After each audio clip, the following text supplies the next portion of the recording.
and welcome to the news update on AFRICUNIA television, bringing you updates from our studio, the nation's commercial capital, Lagos, Nigeria. I am Deborah Ezeh. We begin from Nigeria. The presidential candidate of the Labour Party, Peter Obi, yesterday said government was behind all theft in the country. Obi, who was the guest speaker at the second in the series of private sector economic forum of the Lagos Chamber of Commerce and Industry for presidential candidates, asserted that it was impossible for an ordinary Nigerian to steal oil without the cooperation of the government. The presidential candidates who made the remarks while answering questions from panelists at the event also reacted to a question on the issue of cost of governance. "I have allergies to waste," he said, alleging that 50% of the claimed subsidy being paid was corruption. Speaking on the challenges relating to high exchange rate, Obi, who said the problem was due to fiscal recklessness, stated that Nigeria needed to move away from being a consumption to production nation. Another critical policy identified to address exchange rate challenges was to stop dollarization of local oil transactions. He insisted that there was need for an overhaul of the security architecture in the country, proposing multi-level policies from the federal to the community security system. The Labour Party presidential standard bearer, who stressed that tackling insecurity challenges was significant to economic growth, affirmed that once insecurity was adequately addressed, farmers would be able to go to the farms, production would increase, and high rates of inflation would gradually reduce. He urged Nigerians not to vote him or any other candidates in the coming general election based on tribe, religion, or acclaimed right. Instead, he advised the electorate to vote based on trusted character, accountability, and prosperous future for the country. Moving on, students under the aegis of the National Association of Nigerian Students on Monday made good their threats to ground activities at the Murtala Muhammed International Airport, Lagos, Nigeria, where they defied early morning downpour to block access roads to both the international and domestic terminals of the airport. The action was in continuation of their protest against the ongoing strike by the Academic Staff Union of Universities. The blockage of the access roads left air passengers stranded, forcing airlines to reschedule most of their flights. The students, however, said that they will be taking their protest to Apapa port today. As of 8 a.m. on Monday, NANS members stopped passengers at the Murtala Muhammed International Airport Tollgate Plaza from accessing the airport to board their flight. The students later moved to the domestic airport, causing a standstill situation along the airport road and Mobolaji Bank and Thorny Road leading to the local airport. Activities were affected at both domestic Terminal 1, also known as the General Aviation Terminal, and Terminal 2, as the students prevented passengers from accessing the airport. The protesting students wielded placards with inscriptions such as "Our education is more important than your election," and "Education is a right, open our schools," among others. Now, the blockage led to traffic gridlock around or along Ikeja environs as motorists and commuters were stranded. Away from Nigeria, two leaders of Tunisia's Islamist opposition party, Ennahda, were surrounded by supporters Monday afternoon as they appeared for questioning before anti-terror units in Tunis. The chief of party, Raj-Ed Ghanouchi, and one of his deputies, Halil Larayed, are accused of sending jihadist militants to Syria and Iraq. Ennahda firmly denies the claims, and supporters denounce a witch hunt. Now, this is a new episode of persecution of those opposed to the coup, of which the aim is to silence everyone, to damage the image of the party, and to defame us, Ahmed Kamiri, spokesperson of the Ennahda party, lamented. This case opened with summoning of the President of the Parliament and a former head of government, respectively, Raj-Ed Ghanouchi and Ali Larayed, is a case created out of thin air without any foundation or evidence. Now, late Monday, one of the Ghanouchi lawyers said he is allowed to leave after 12 hours in the waiting, and his questioning rescheduled for Tuesday, while his deputy remained in the headquarters of the anti-terror unit. Critics of the party and some politicians accuse Ennahda of having facilitated departure of militants for war zones after 2011 revolution. The party dominated political life at the time until a power grab by President Kais Saied last year. Meanwhile, the heavy rains that are falling on Niger since June and the severe flooding costs have killed 159 people and affected more than 225,000. This makes this rainy season one of the deadliest in the history of the country with a usually dry climate. According to the figure of the Civil Protection Service communicated Monday, 159 deaths were recorded, 121 in collapses of houses and 38 by drowning.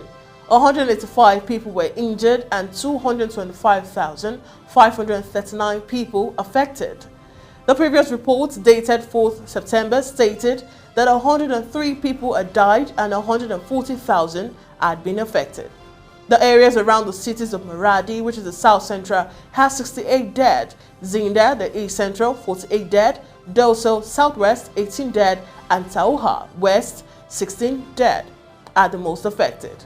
The rains also completely destroyed or damaged more than 25,900 dwellings, that is houses, huts and shelters, 71 classrooms, 6 health care centers and 210 grain stores. Nearly 700 heads of livestock were also destroyed, as the bad weather has also favored the appearance of insects, that is pests of crops.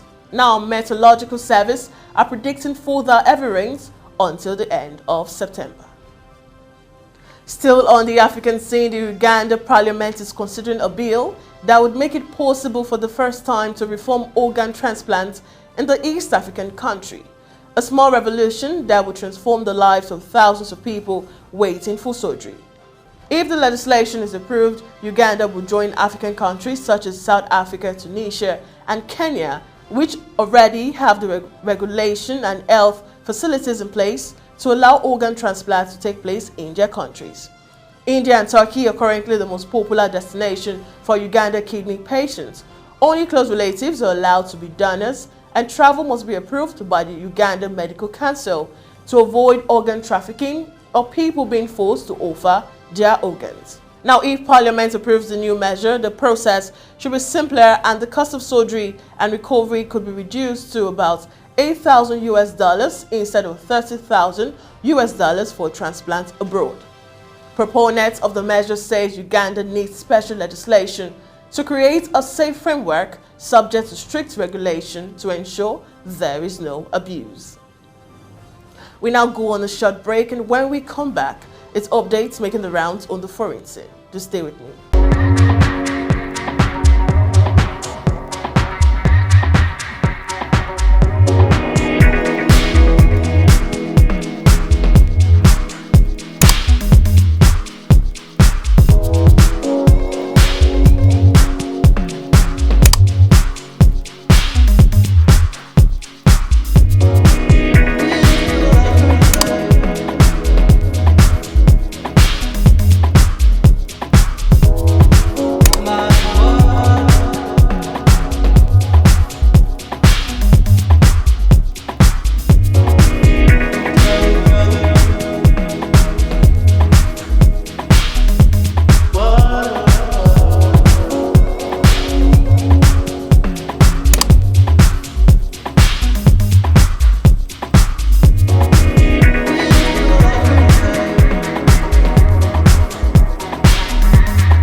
And now welcome back. Now on to the foreign scene. Britain bid farewell to Queen Elizabeth II on Monday with a majestic funeral steeped in tradition and a send-off reflective of the broad popularity she managed to retain over her remarkable 7-decade reign. Royal family members and dignitaries gathered at Westminster Abbey for a somber service. Now, the presidents, prime ministers, princes and princesses, and other public figures sat side by side to pay the last respect, a testament to a far-reaching appeal and deft diplomacy.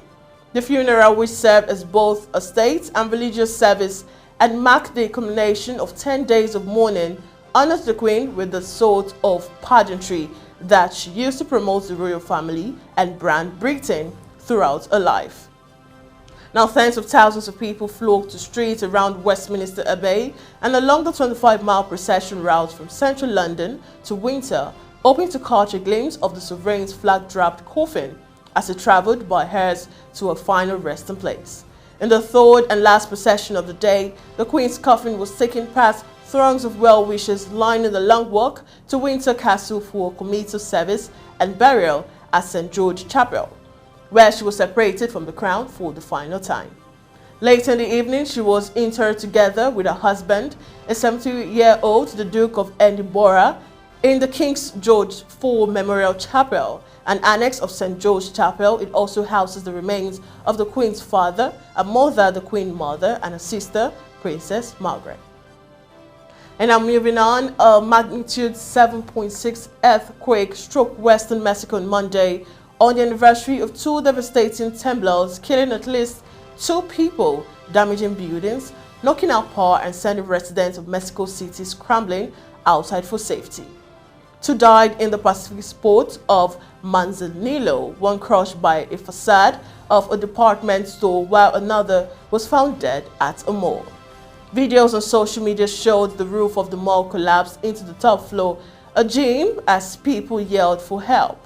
Authorities also reported damage to several hospitals in the western state of Michoacan, near the epicenter, which was in a sparsely populated part of Mexico. 1 person was injured by falling glass at one of the hospitals.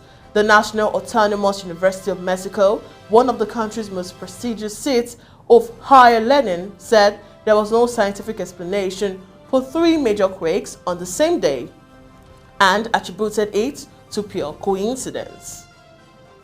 Still on the foreign scene, the Chinese Foreign Ministry said on Monday that China has lodged stern representations with the United States after U.S. President Joe Biden said U.S. forces would defend Taiwan in the event of a Chinese invasion.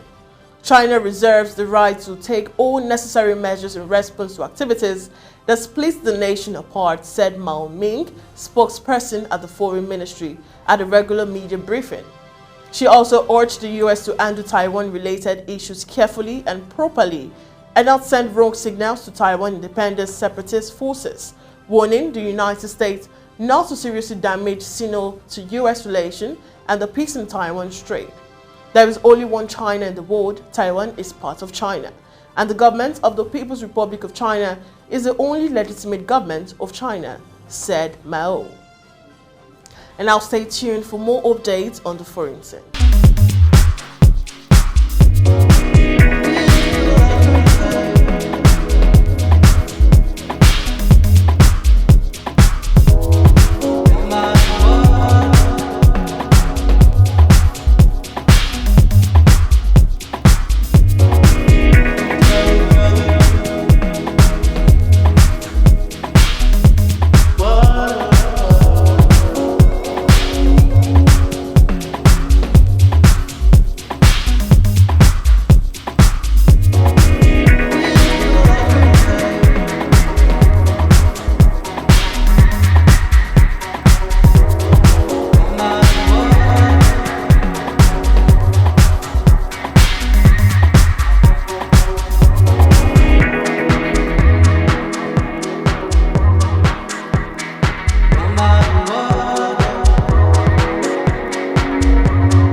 And that concludes the news updates on AFRICUNIA television tonight. Do follow all our social media platforms and join team pangram.ct, Instagram, Facebook, and on Twitter in that respective order. Subscribe to our YouTube channel, and you can also link us up on www.africunia.tv to stay connected and updated to our news and other programs. Once again, I am Deborah Ezeh. Bye for now.